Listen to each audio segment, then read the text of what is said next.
Now we find out with Michigan that is it the Michigan team that won the national title?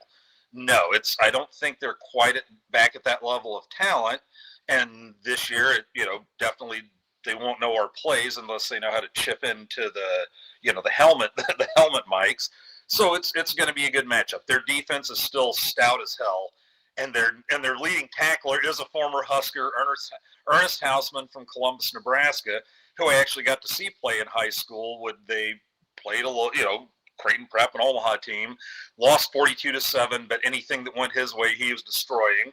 He left after his freshman year at Nebraska and is killing it for Michigan, obviously. I think he's going into 2 years of being one of their best defenders. The guy we're worried about isn't Underwood. It's Justice Haynes, because we have had trouble stopping the run as strongly as we would like in each of our first 3 games. And this is the guy averaging like 130, 40 yards rushing a game, whereas Underwood's completing 54% of his passes and starting fights with Haynes on the sideline, during the game against Oklahoma. We understand the fact that as much as we want our true freshman quarterback to come in and make our offense a lead as a true freshman, well, we went through this last year with Dylan Raiola. Was he good? Yes. Was he better than we'd had a quarterback in several years? Yes. Was our offense still mostly trash? Yeah. But now this year, it's like you got Dana Holgerson. You've got, I think he's ranked like number 5 in the country in like completion percentage. He's doing it with way more completions than anyone else in the top like 20 or 30. And again, 2 walkovers, but he's doing what you expect that guy to do. So I think we might have a really good game coming up this week, and one where if we lose, it's not necessarily because we shoot ourselves in the leg and hand it to Michigan. Well, I got to say that the statement that you made, we get a lot of reverb for some reason, but anyway, the statement that you made about the score of the Akron game, the Houston Christian game, is something that I was commenting about on a Saturday night when people called about the Nebraska game. And I said, I didn't watch the game. I'm not watching Nebraska play those kind of opponents. I'm focused on other games. But yeah, it's been in the past during this run of losing seasons, 34-10, 31-13, kind of sloppy kind of wins against MAC level opponents. Those kind of, not just, you see the top 10 teams in the nation laying waste to people, 65 and 70 to nothing, and whatever we saw in 52-9 or whatever the final score was, 59-7 against Houston Christian. So let me ask you this, Andy, because I did not look at the stats from Saturday night, but the previous weekend after 2 games, I noticed that pretty much Emmett Johnson got the ball and nobody else. Now, are they going to wear him out during Big Ten play, or is there going to be a change-up? No, that's after Cincinnati. That was a fair point, because we were told we've got a deep running back room and don't need to hit the portal. And then against Cincinnati, he carried 25 times, caught 7 passes, got 32 touches, and the top 2 backups got 1 carry each. Now against Akron, he was out like with the starters halfway through the third, and all of a sudden all 3 of these guys got a lot of carries in the second game. And then Quentin Ives, who was the backup going into practice, and then tweaked his hammy right up in first practice. So he's not fully there quite yet, game 1. Then game 2, he's got a 20-yard touchdown. And then against Houston Christian, they leave him in, and he ends up like carrying 13 times for like 80-something yards and being our leading rusher. So, no, the last 2 weeks after that first game, all 3 of the backups are getting a lot of looks, and they're even saying we don't have a 2, 3, and 4. We just have a rotation. They moved our true freshman, Isaiah Mosey, I guess, back to playing a lot of slot. He was a receiver that they moved to running back because he's like 6'2", 210. But now they wanted him in the slot last week, and he caught 3 passes for like 30 or 40 yards. Our other guy, Mekhi Nelson, didn't really play at all, and no one really asked Matt Rule about that this morning. Why? Was it an injury? Was he in trouble? Whatever. He didn't really, I think, get a snap in, or he definitely didn't get a touch in. But Quentin Ives actually got more carries than than Emmett Johnson. So after that first week, no, they laid Emmett back. They said, we do not want Emmett, being a 25 to 30 touch a game guy. But we'll see now. Do they stick with these guys and keep bringing them in now that we're hitting the Big Ten schedule? That's a good question. When you size up this Michigan team that we're going to see on Saturday night, obviously they've only played one totally legitimate opponent, and they were manhandled at the line of scrimmage on both sides of the ball. Now, of course, we know that Michigan was the Big Ten champion the last time, eventually the Big Ten champion the last time they visited Lincoln. Nebraska was on its way to what it was, under Scott Frost just about every year. And that was a heck of a ball game that went down to the wire, 32-29, I believe, was the final score. And so now we've got two teams that are certainly not as there's not as much of a gap as there was on that night. So with some home cooking and the crowd revved up for a big one, maybe Nebraska's got a real shot to do something. And that's the thing is I feel like just because we've been us the last 10 years, Michigan, they're still like 23rd, 22nd, 23rd, something like that in the rankings. And we're getting votes, but unranked. And we actually lost votes each week after Tennessee with the two blowouts. And I'm like, well, why is everybody else moving up in the blowouts and not us? It's like, oh, because I get it. We're us. And we've got to prove something before those games mean anything. But like I said, just the fact that we're now blowing out the teams we should blow out, and Michigan blew out Central Michigan last week, so they blew out their MAC opponent. I just feel like this is a very evenly matched game, and the bookies do too. I believe it started out as at least when I looked on FanDuel on Sunday night or Monday or this morning, it was -1.5. I'm just seeing Michigan by a -1.5 or -2.5, something like that. So I mean, I even feel they're like, this isn't the same old Nebraska, Michigan. That's because we, like you said, before that Scott Frost tight game, the 32-29 that they were up 13-0 at the half and we almost pulled it out. There had been a couple of big blowouts before that. And I was kind of like, is every time we're both kind of looking matched up, we're just going to get our asses kicked off the field? Because the last time was Matt Rule's first year.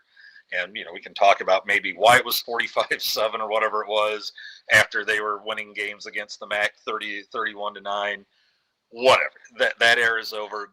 But I feel like you've got two teams with questions who are doing a lot of things right. But what I'm seeing is Michigan is reminding me of us last year, where they came off the national title. And the offense last year of theirs was awful.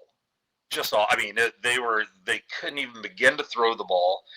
And guess what?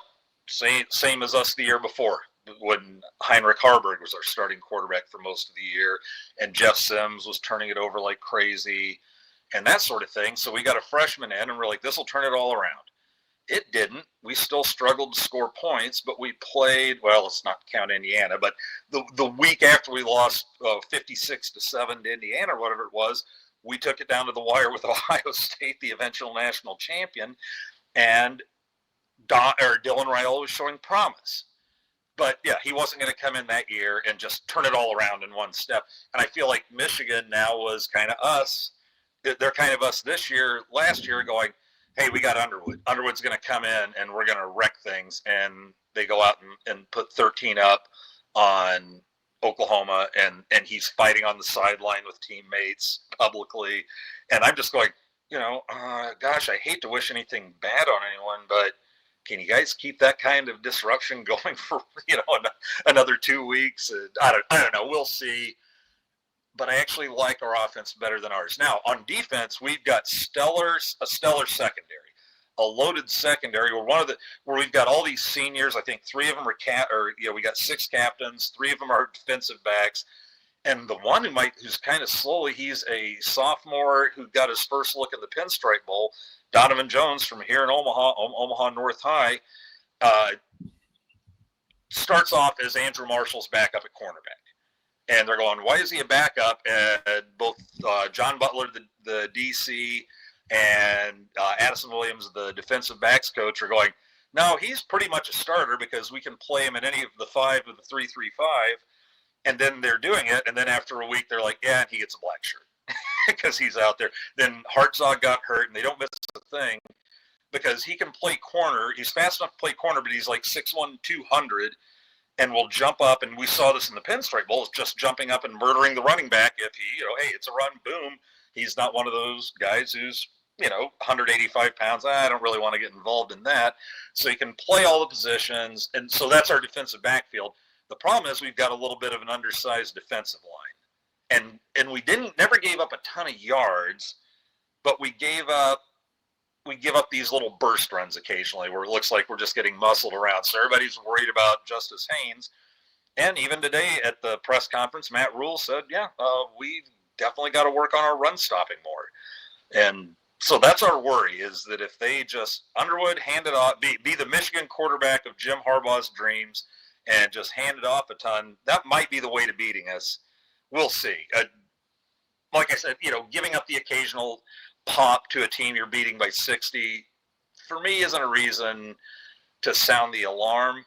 But maybe it's a little reason to worry, and Michigan can sure watch tape as easy as anyone else.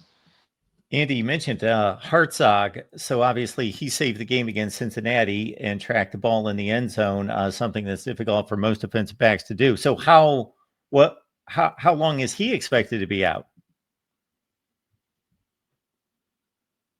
Sounded like today, that was one of the first things Matt Rule got asked this morning, and about Hartzog and linebacker Javen Wright, who both sat out the game, and he was pretty much, that was more preventive than anything. They're expected to be full go this weekend. They were fine, and their workouts on, because the team comes back and does like a cool down workout on Sunday. And he was like, no, they're fine. They'll be back. There were 2 guys that got taken out of the game and held out. Our only defensive lineman over 300, Elijah Judy, just took a helmet to the thigh. He's like, no, he'll be full go. And then one of our other defensive linemen, Rule, Gabe Moore and Matt Rule said he was fighting with him on the sideline. Please put me back in. No, dude, worry about Michigan. Let these guys play. We're fine. So, they're going into Michigan with no serious injuries. Hartzog and Wright will be back. Yeah, Hartzog's something else. A buddy of mine told me about Hartzog, watching him get out-leaped, because he's like, they list him at 5'9". I honestly think it's more like 5'7" or 8. And he was getting out-leaped against Southern Cal last year. And I just get a text going, man, if Malcolm Hartzog was 6'1", he'd be a 2-time All-American. And just the way you saw him play that ball in the end zone against Cincinnati, it's like, once it was up there, I was up at the press box at Arrowhead, and we're watching it dial in there, and I'm just like, I hope he intercepts it, because he's the one with I'd see the receiver coming over, but he's the one with the beat on it. And then he just jumped up, muscled in, got it. And one of the biggest things for that, you've heard about our, hey, another 1-score loss for Nebraska, was for people going, but it was Cincinnati, we should have killed them. Well, we're watching them, and they destroyed bad teams the next 2 weeks, so maybe they're not that bad. But even if they are, we beat a power 4-5 opponent in our opening game. Hadn't done that in like 10 plus years. And we won a 1-score game, not by letting them, poop it down their leg at us, but went up and actually made a play to win that game. Where most of the time we lose those games, it's because foot meet gun, and Iowa have a 31-yard field goal, because you got the ball back in our territory with 35 seconds left, and we're all just going to go home and stab ourselves with a fork until we fall asleep. So so there were positives, and even winning 20-17 against Cincinnati. But yeah, Malcolm Hartzog made a play, went and made a big play, and with as many 1-score games as we've had and lost, that's the one thing that had been missing. It's like, even when we don't make a play, we just kind of get backed up and they kick a field goal. Thank you, Malcolm Hartzog, and yes, he'll be back. Andy Ketterman on the line. Corn Nation is your destination for Nebraska football, and check out Andy's work with everyone else there at SB Nation, John Johnston and the crew there.